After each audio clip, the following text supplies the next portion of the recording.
En este video vamos a resolver ecuaciones diferenciales exactas utilizando el método de factor integrante. Justamente hablamos de factor integrante porque nosotros hemos probado anteriormente de que una ecuación de la forma dada de m en términos de x y y por el diferencial de x más n en términos de x y y por el diferencial de y era igual a cero. Recordemos que esta es la estructura de una ecuación exacta. ¿De acuerdo? Sin embargo, hay que verificar que se cumple una condición, ¿de acuerdo? Que era que la derivada parcial de m con respecto a y fuera igual a la derivada parcial de n con respecto a x. Sin embargo, si esto no se cumple tal y como lo tenemos acá, esto hace que tengamos que buscar un factor integrante en términos justamente ya sea de x o de y, que de tal manera que cuando yo llegue y multiplique ese factor integrante por toda la ecuación diferencial, la vuelva exacta, que es justamente la condición que tenemos por acá. ¿De acuerdo? Entonces, ¿qué se hace? Primero hay que verificar el principio de la igualdad de exactas. Si no se cumple, debemos de buscar un factor integrante y multiplicárselo a toda la ecuación diferencial para volverla exacta. Ahora bien, aquí hay varios tipos de factores integrantes. Justamente nosotros nos vamos a centrar en el que corresponde al teorema número 5 del folleto, que es el factor integrante en términos de una sola variable.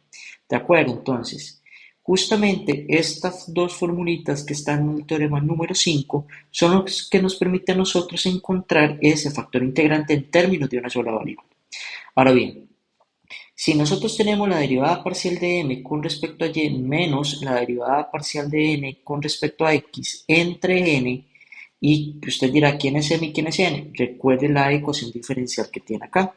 ¿De acuerdo? Ahora, si ese al momento de verdad de sustituir y simplificar y demás quedan términos de solamente x, entonces el factor integrante se está dado por mu de x igual a Euler a la integral de p de x, que ven que p de x era esta igualdad. ¿De acuerdo? Ahora, si no se cumplen, quedan términos, por ejemplo, de x y de y, probamos la segunda condición, que va a ser que un polinomio en términos de y va a ser igualado a la derivada parcial de n con respecto a x menos la derivada parcial con respecto a y entre m. Si justamente este segundo queda en términos de y, entonces el factor integrante va a quedar en términos de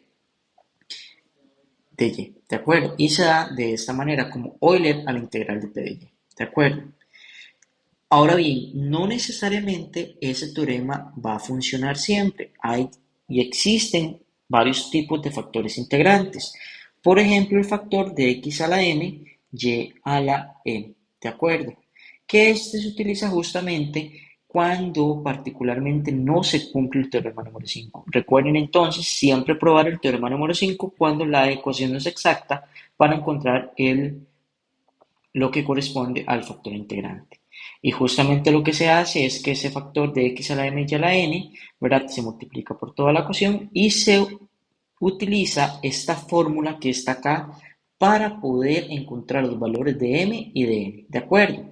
Ven que la ecuación diferencial dada por m en términos de x y y por el diferencial de x por n en términos de x y y por el diferencial de y más, ¿verdad? Igualada a cero.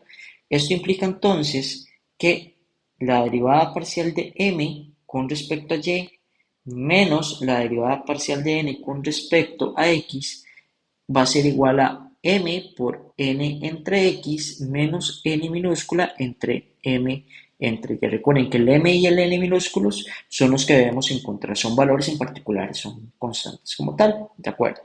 Estos serían los dos tipos de factores integrantes que vamos a desarrollar en el curso. Si bien es cierto, hay más factores integrantes, justamente nos vamos a centrar en estos dos. Recuerden que el general, o el, por así decirlo, lo que nunca vamos a arrancar es con el que está en el teorema número 5.